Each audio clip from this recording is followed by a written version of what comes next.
earlier, but I'll mention it once again. We are about to hear from a man who is on a mission, a visionary personality, and he is determined to, quote, redefine, I'll repeat that, redefine real estate development in the entire African continent. Let's please welcome Mr. Nana Kwame Bediako. Okay, good morning, everybody. First of all, I'd like to thank the event organizers for this opportunity to be able to be in front of people like you and then share my knowledge as well as my experience with you. Thank you very much for being here. I'd like to just touch base on 5 different things that I believe one needs when they want to redevelop a country, a continent, a community, or a city. Now, first of all, I did not study for this, so I didn't have any clue how to build a house growing up. But then when I decided to do so, I realized that what I can learn from nature, it's much more stronger from what I can learn from either school about development, because it's very natural. And I like my first topic that I picked to strictly be about development. I simply see development as tailoring a lifestyle that is economically sustainable and suitable for people. Ooh, thank you. This was very bad. I had my other half open. Thank you very much. It was the lady that showed me that. Hey. Thank you. Basically, we always want to develop, but we don't seem to pick main things that make development become essential. And one of the things that I learned about development is just the location. That is the first thing that has to come to your mind. The location. Is it suitable for the development? If it's not, maybe you have a good plan to develop low-income houses or an office space, whatever. But if the location is wrong, the development would not be successful. So it's very important that we always think about the location. So where I stand in Africa, I look at the location, I look at the area, I look at the people, I look at the lifestyle that I want to sell to these people. Then I think about the development. These are some of the values that comes out of development, which is heritage, national value, residual revenue, multinational tourist activities. This is a platform that creates employment. It's quite interesting when one development can attract a multinational group of people to come together just to make that one building happen, like what you see on there. It's one of our developments. Number 1, we had to put architects from Spain, engineers from Portugal, and then suppliers from Italy, Portugal, and Spain, and then local developers from Ghana. So when you look at the numbers involved with one development, it entails a lot. And I think this is something that is a great opportunity for Africans to look at and take advantage of development, because we have a lot of room to develop. Then the second thing that I would touch base on is city and property management. This is a very interesting part of us developing Africa. We cannot forget one thing: our town planning, our master plan for the communities and the cities has to be suitable again and sustainable. So I always thought that since I found out the best things that can make a development become more successful, I had to find the other thing that came with it, which is city management. You know, I have a company called Belfast, and I didn't know that there was so much revenues that we can create within the development, within the community, within the town planning of a country. You know, you make money from traffic lights, you make money from car parking, you make money from service operators. In fact, one of our developments that I didn't know how I was going to manage the building.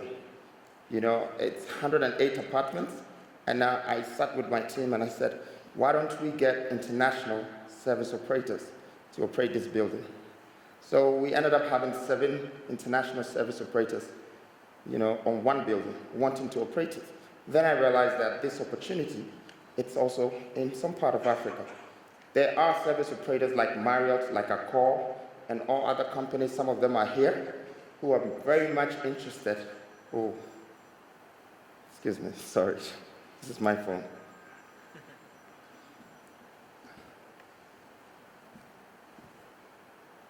Okay, and they make development very interesting because one, they're going to come in and they're going to hold the whole building, the development. They're going to give it a long lifespan by managing the building, making sure that if the revenue is 10 million, they have 45% or 55% as the operating cost, but then you get your 4.5 million or whatever 45% of revenue for the next 50 years. This is something that could help us to replicate the developments, all the projects that we're doing. And it's something that we have to tap into, which we haven't tapped into yet. You also have other things in the management sectors like categorizing them from different people with different salaries. There's so many people in Africa that don't have a place to live. There's a lot of deficits. In my own country, it's over 1.7 million, which it makes more sense for me to be a developer because I definitely know that I have a client somewhere. But then I have to create a platform. I have to be able to create some sort of credit platform, some sort of management platform to be able to control these people. And so it's something that we have to put into consideration and make sure that it's part of our entire development. Then industrialization is my third one. I take this very serious because one of the things that actually made Petronia more successful was for us to think about how can we industrialize this whole idea? Because it's so impossible to do all these developments. I mean, I'll take South Africa as an example. It's a very well-developed country, but you'll be surprised if I put you in a plane 6 hours from here to another country in Africa. You're going to think that you either came from Europe to Africa, but you are still in Africa, which I think is a very good thing for us to tap into. What is the secret behind South Africa's development? It's industrialization. They built manufacturing hubs, and then they started producing their own products in their own country. So what happened? They saved logistics. They saved from logistics, and then they saved from other things that would be part of the developmental cost, especially construction costs. Logistics is key, but taxes is also another thing. These two things is 50% of the cost of the development. If we can save this money, then we can extend and expand development in the other parts of Africa. So I always use South Africa as a great platform for some of us developing Africa or developing our countries to follow the structure, the things that they did. This is also to the retailers and the architects and all the other people that are involved in development. Where is our industry? We don't have one in West Africa, in East Africa. People are scattered all over. I had to put a team together to be able to have a total concentration on development. And now I've realized that my gap, what I'm spending most money on, is what I'm telling you. I'm spending money on logistics. I'm spending money on taxes. I'm having to import everything. Now, I know South Africa is a great place for me to tap into because when I do my research, it tells me that logistics is even 4 weeks or 3 weeks from here to any part of Africa. So you're already saving 1 week. So it's a lot of time. And then the second thing is that they can actually start putting plants in other African countries to be able to replicate what is in South Africa in other African countries. It's a great opportunity for us to take advantage of. Talking about other people that we're buying from, some people are here, Porcelanosa. I buy a lot from Porcelanosa. I buy a lot from some of the companies that are already here. But I always believe that it would be much easier if they had some sort of plant, also, or even if they were part of a manufacturing hub in West Africa, they will be supplying the entire terrain. So industrialization is key in development, and I think we should always keep that. Maybe I'm going to talk a little bit more about innovation. Development, it's only successful if it's functional. It doesn't make sense if the functionality is not there. And we need to be innovative. Today, we're very lucky to be in a new world where construction is getting married with technology. It's a great opportunity for us. It makes it so easy. I know some architects that can make buildings from a beer bottle. You know, there's so many innovative ideas for us to save cost in development by using technology. And this is something that maybe I'll refer to the panel that was here before when they were talking about, you know, green development and all these other things. It's just the time. We cannot escape or cheat nature. We just have to go with it. Technology has kicked in, and it's going to help us to fill the gap that needs to be bridged in Africa in terms of development. However, we have 4 continents on this planet, and the 3 are already developed.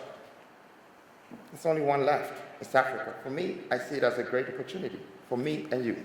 Everybody that is here is looking for one thing out of their business. They want to be successful in what they do.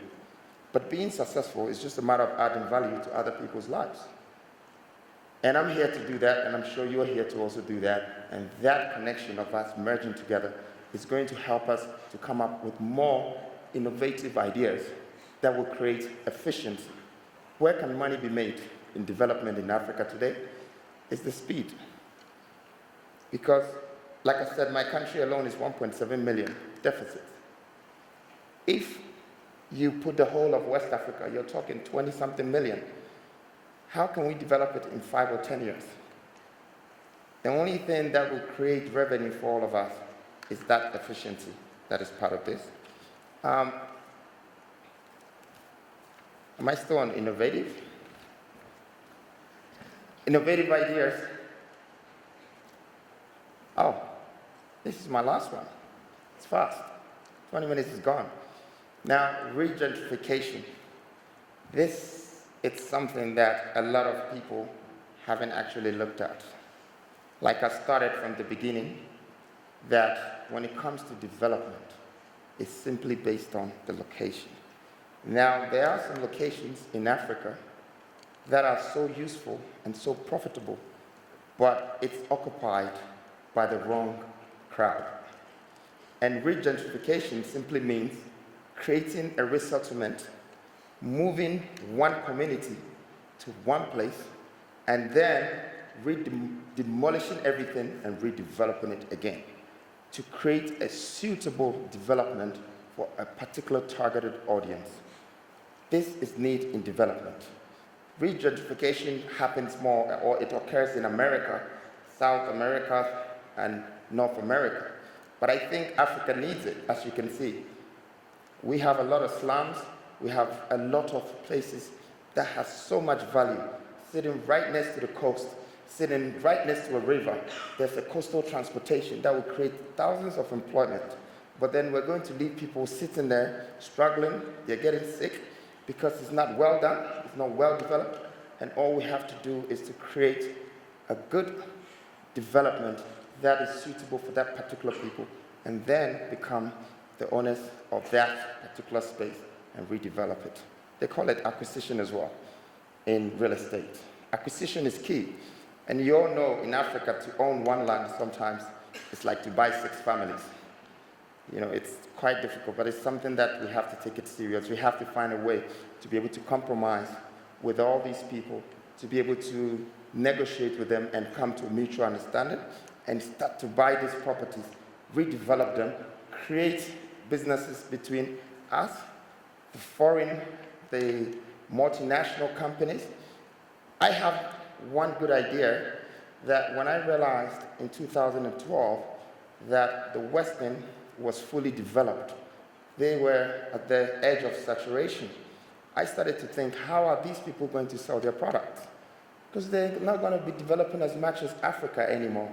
So I have to situate myself here to those who are here who want to sell and who want to do architecture. I'm here. That's what I want to do. I want to buy from the Western. I don't want you to lose your money on stocking your goods. There is a room here to develop.